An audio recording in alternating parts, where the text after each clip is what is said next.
Proclamação do Evangelho de Nosso Senhor Jesus Cristo, segundo Mateus. Glória a vós, Senhor. Naquele tempo, disse Jesus aos seus discípulos: Cuidado com os falsos profetas. Eles vêm até vós vestidos com peles de ovelha, mas por dentro são lobos ferozes. Vós os conhecereis pelos seus frutos.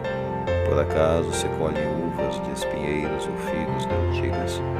Assim toda árvore boa produz frutos bons, e toda árvore má produz frutos maus. Uma árvore boa não pode dar frutos maus, nem uma árvore má pode dar frutos bons. Toda árvore que não dá frutos bons é cortada e jogada no fogo. Portanto, pelos seus frutos vós os conhecereis. Palavra da salvação. Glória a vós, Senhor. Bem, caríssimos irmãos, hoje o Evangelho dessa quarta-feira, de Mateus 7, nos fala sobre falsos profetas. Também fala sobre árvores e frutos.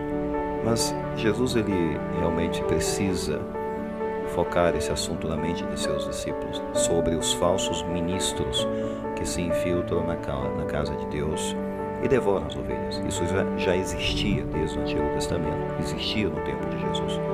E eles conseguem produzir o engano na mente das pessoas. Mateus 24:4, quando lá Jesus disse: Cuidado para que ninguém vos engane, pois muitos virão usando o meu nome, dizendo: Eu sou o Cristo. A gente então precisa aprender a reconhecer os falsos profetas. Como nós vamos conseguir reconhecê-los? Existem critérios. Primeiro, a conduta externa deles. Mateus 7:15.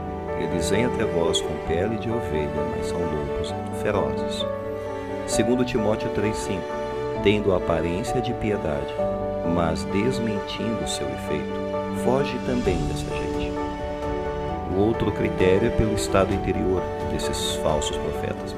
Marcos 7:21, que Jesus diz: Pois é de dentro do coração que saem as más intenções, moralidades, roubos, homicídios, fraudes, enganos.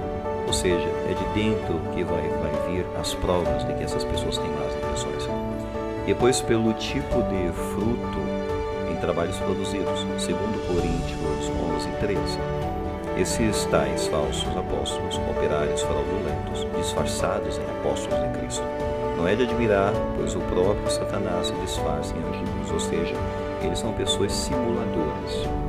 E existem muitas pessoas que simulam ao nosso redor aquilo que elas não são. Então, depois, pelo tipo de fruto na doutrina ensinada, que vem da boca desses falsos profetas. 1 Timóteo 4:1. Nos últimos tempos, alguns renegarão a fé e se apegarão a embusteiros e doutrinas diabólicas, deixando-se iludir por pessoas falsas e mentirosas. Portanto, da boca deles só vai sair falsidade e mentira. Depois, ao professar fazer e não fazer a vontade de Deus, eles apenas aparentam fazer a vontade de Deus. Mateus 7:21. Nem todo aquele que me diz Senhor, Senhor entrará no reino dos céus, mas aquele que faz a vontade de meu Pai. Portanto, não é suficiente aparentar fazer a vontade de Deus. E depois, por apoio satânico, é claro que Satanás tem seu dedo nessas pessoas e as apoia. Na Samaria, Paulo enfrentou um tipo de homem lá, um tipo de bruxo, Atos 8:9, que aparentava ser uma pessoa que tinha a força de Deus. Então, lá é narrado o seguinte, em Atos 8:9. Na cidade estava morando um homem chamado Simão. Ele praticava feitiçaria e ensinava a população de Samaria.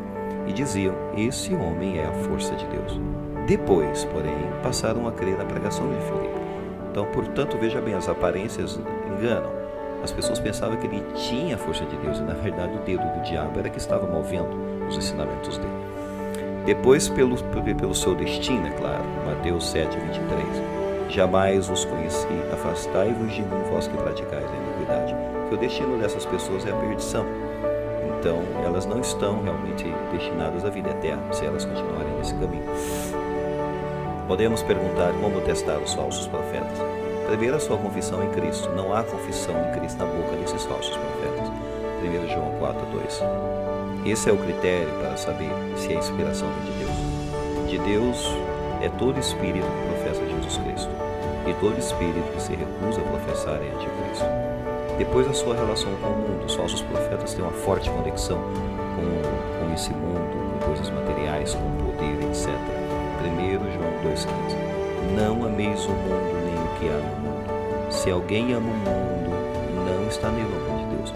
Portanto, por mais que uma pessoa apareça entre nós dizendo que é a força de Cristo, que Ele é o próprio Cristo, o próprio Salvador, que Ele veio para ensinar os caminhos retos, a gente tem que observar se essas pessoas são realmente desapegadas, se essas pessoas são serenas, se realmente o amor de Deus está nelas, ou se elas têm um forte apego ao mundo, e isso vai desmentir completamente a fala delas. Depois, como recebem a mensagem. 1 João 4,6. Nós somos de Deus. Quem conhece a Deus, escuta-nos. Quem não é de Deus, não nos escuta. Ou seja, os verdadeiros profetas serão escutados. Os falsos profetas vão até atacá-los, na verdade, serão contra eles. Portanto, não vão receber a mensagem, porque os falsos profetas não dão a verdadeira mensagem. E eles se opõem à mensagem, à doutrinação. Depois, o amor aos irmãos é um outro critério para testar a falsidade da profecia. João 3,16. Deus amou tanto o mundo que enviou o seu Filho para que todo o que nele crê não pereça, mas tenha vida eterna. Da mesma forma que Deus amou tanto esse mundo, Ele enviou profetas que também dão testemunho do amor. Mas os falsos profetas não amam, eles apenas amam a si próprios e eles usam as outras pessoas. Portanto, não nos enganemos em relação a isso. Depois, a inspiração é um outro critério para analisar esses falsos profetas. 2 Timóteo 3,16.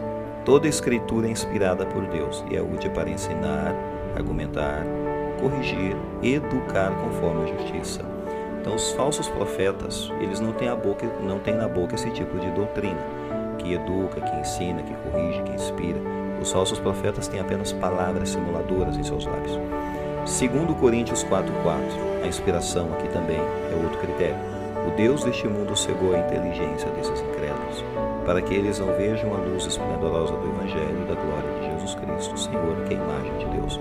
Então, veja bem, esse é o outro critério. Esses falsos profetas, eles, na verdade, ao invés de abrir a mente das pessoas, eles vão cegar as pessoas e vão deixar as pessoas anestesiadas, hipnotizadas por eles, pela pessoa deles. Não leva para Deus. Pensemos nisso. Como que nós fazemos hoje para distinguir os falsos profetas, as falsas profecias, as mensagens simuladoras, embusteiras?